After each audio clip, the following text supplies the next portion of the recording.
Hi, Phumla. How are you? I'm good. How are you? I'm good. It's nice to catch up with you. And also, my opening question to you now is, can you please tell me about your journey to being the presenter at Mzanzi Queer Radio? Absolutely. And look, thank you so much for making the time just to have a little nice chat with me. So, Hmm. yeah, I've been with Mzanzi Queer Radio. It's been over a year now. Um, yeah, I mean, it's been an awesome journey thinking and tracking back to when I started. It was a bit nerve wracking. I mean, I've worked with a lot of community radio stations, but for this one specifically, um, the team was more involved. We as presenters were involved more in the planning, on how to strategize and how to format your show holistically. So it was really challenging. But one thing I loved about it, it taught me a lot of discipline and also networking, because as much as I have to plan my own show, I have to also find my own guests. So this means I have to go out there, I have to be seen, I have to be in places where I can meet relevant people, I have to be on social media.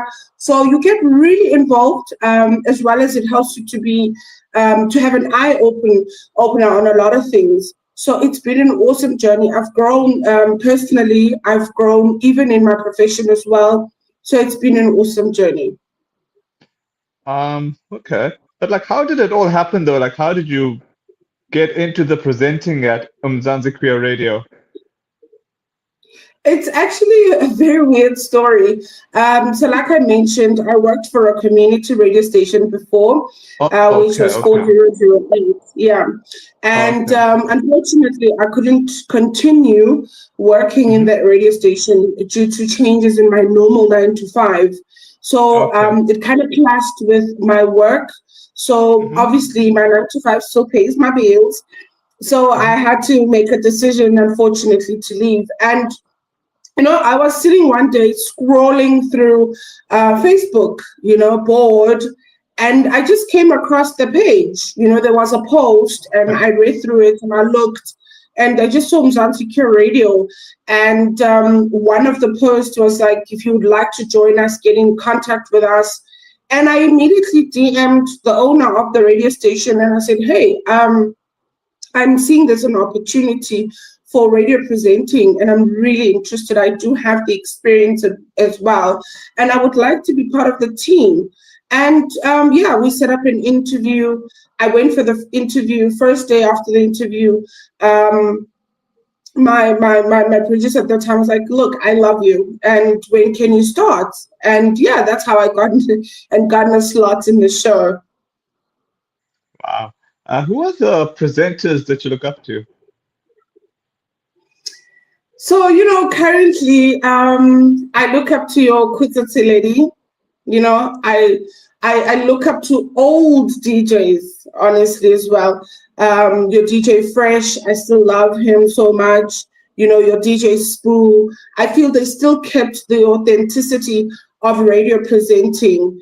And look, radio evolves all the time as much as everything else around us. But I just love how they've kept it grounded with themselves and within the radio space as well. So I still look up to those guys. What have been your highlights thus far? So my biggest highlight thus far working and being a presenter for radio, one, I've grown. I have grown in every sphere in my life. I'm able to network. I would say that I'm an introvert, but now I had to learn to approach people, doing interviews when we are at events, because Hmm. you have to be seen. So it's important in how you look, how you sound, how you present yourself. So there's a lot of discipline that you learn as well. So my highlights is a lot of people that I've met throughout this journey. In this 1 year, I've met so many inspirational people. I've met so many people that have groomed me to the presenter that I am today, and the support. I've grown. I've grown in my socials as well. A lot of followers, people giving props. So those would definitely be my highlights. I normally call people that follow me my fam, because they're family. They're not my fans. They're my fan base. So that has also grown tremendously, and I'm loving it. Any lowlights, if any?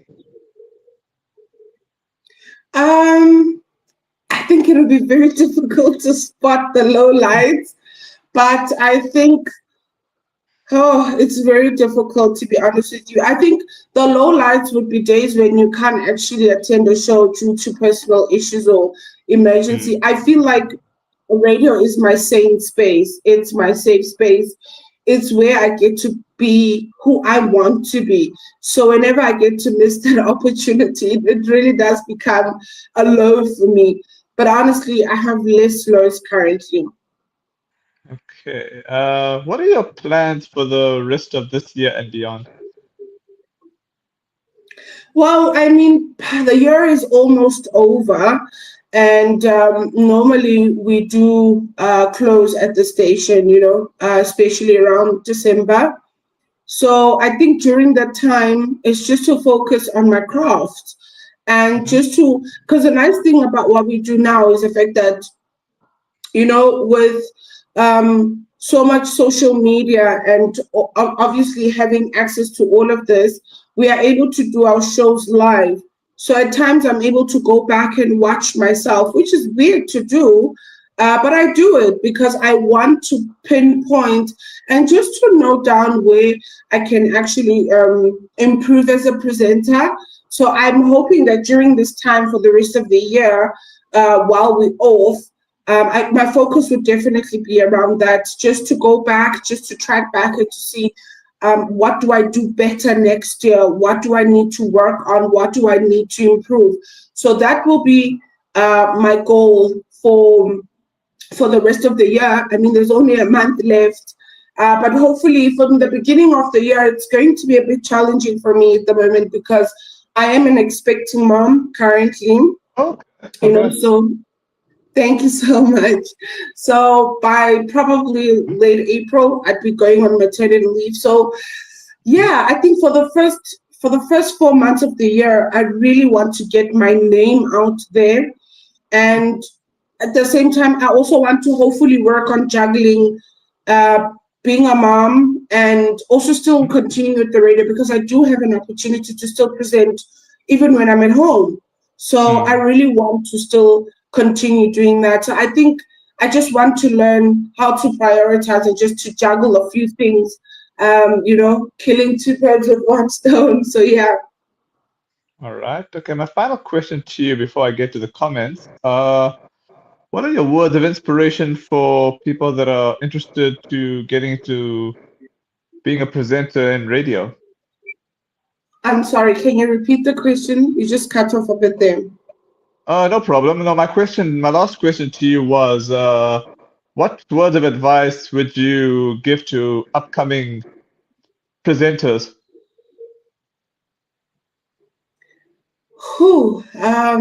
Yeah, I think I've given a lot of people some advice because, people always ask wherever you go, how do you do it?